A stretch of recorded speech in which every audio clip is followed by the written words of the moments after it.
To everyone, good morning. Dito at Tita Nora. So, may babagi ko sa inyo.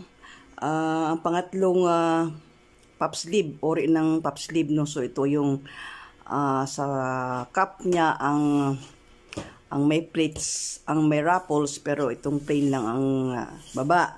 So, mamaya sa aking last na, no, makikita nyo kung ano yung tips ko doon kung paano na wala siyang sharing dito sa ruffle sa hem niya. So, ito ititrace natin. So, ititrace natin sa papel. So, start na tayo, no? So, ayan. Pagka-trace natin yan. Yan, trace natin yan. Sunod, guhitan natin ang gitna. Kuha natin center. And then, guhit tayo ng magkabilang dalawang 1.5. So, ito yung gitna. 1.5. Guhit, 1.5, guhit. Ganon din sa kaliwa, sa kanan ito. So, after nyan, gupitin natin. So, ang gagawin natin ay ruffled cup. Cup ang tawag dyan.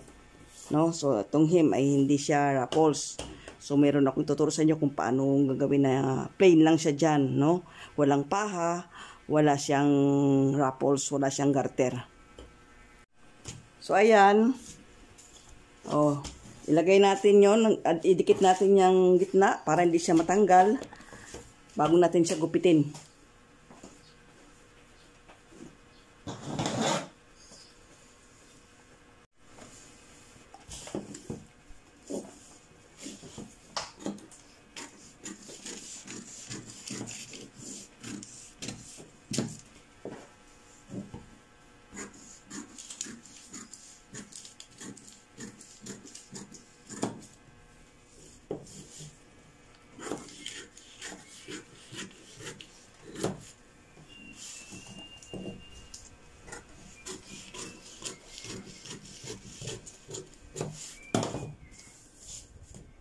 Ayan na, so ididikit na natin.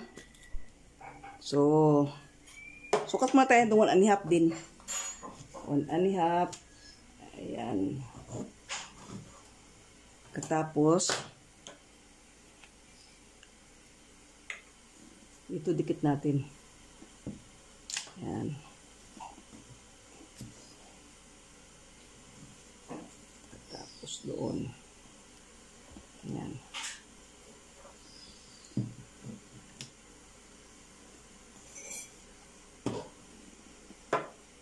Din sukat ulit tayo ng 1.5 doon.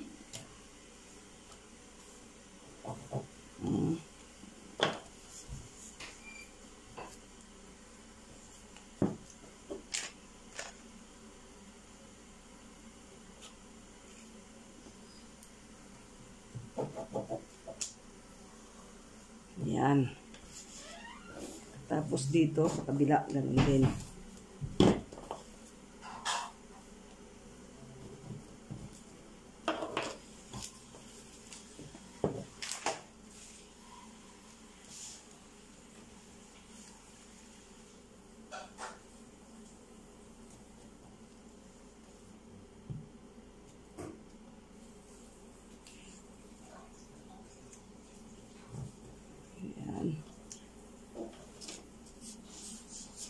And then, sige ulit. And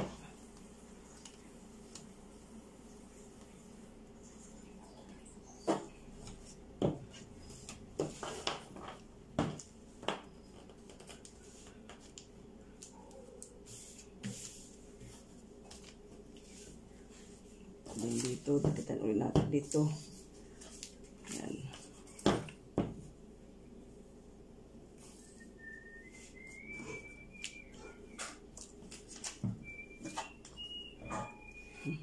Naparami. So, yan ang itsura niya, no? After nyan, diretso natin yan. Nasaan na ba yung aking pintel-pen?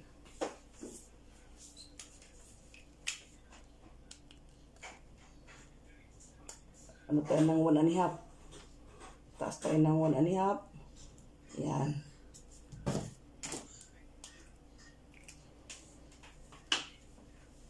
Pati na siyang guhitan, no?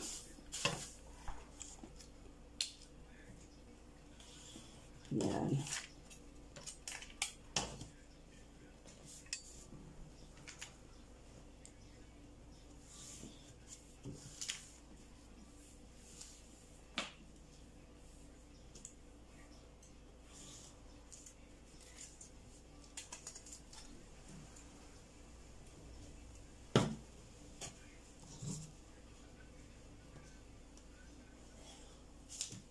Ayan siya.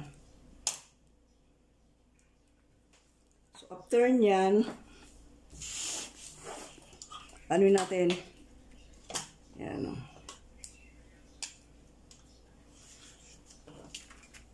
Ayusin natin yan.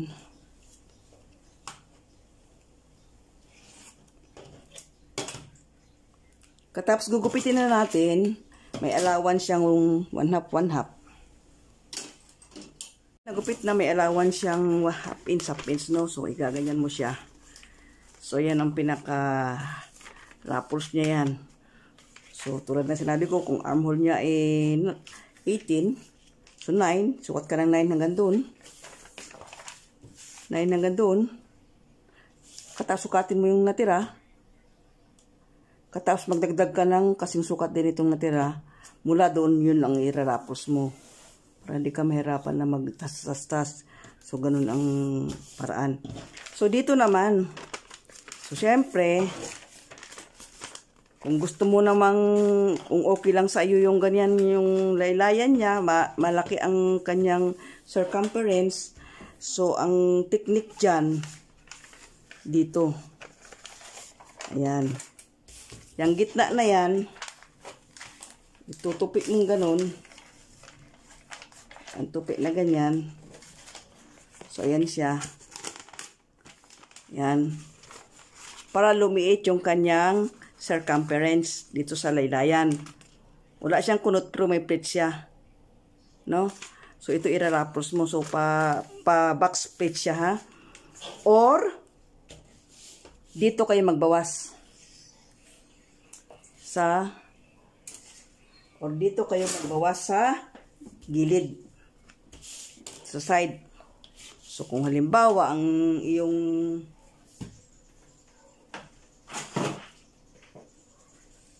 circumference ay 6.5. Ayan, 6.5. Okay lang pala, 6.5 siya, oh. No? Small ito. So, ang kuha nito ay mga 5.5 kasi small ito. Hindi ito 6.5. So, magbawas tayo dito ng 3/4.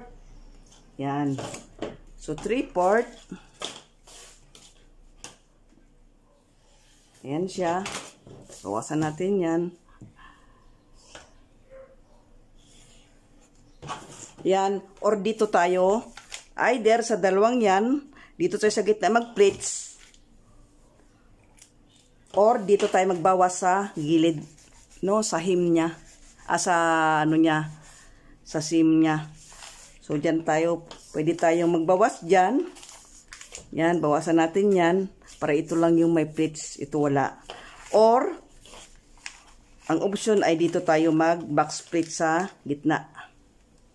Para plain itong ating hem. No? So, ayan. So, sana naintindihan nyo yung aking turo. So, ito yung pangatlo. Maraming klase ang pop sleeve. Pero itong tatlo muna yung babagi ko sa inyo. So, kung bago pa lang sa aking channel, please subscribe, hit the bell button and like para sa susunod ng tutorial ay manotify kayo at masundan ninyo yung aking mga tinuturo. Marami akong ituturo sa inyo. So, ito ay mga basic lang ito. So, yung mga beginners na gustong matuto, ito. No? Pero ito, ginagamit ko ito sa gown. So, hanggang dito na lang. Bye for now. God bless everyone. Have a good day.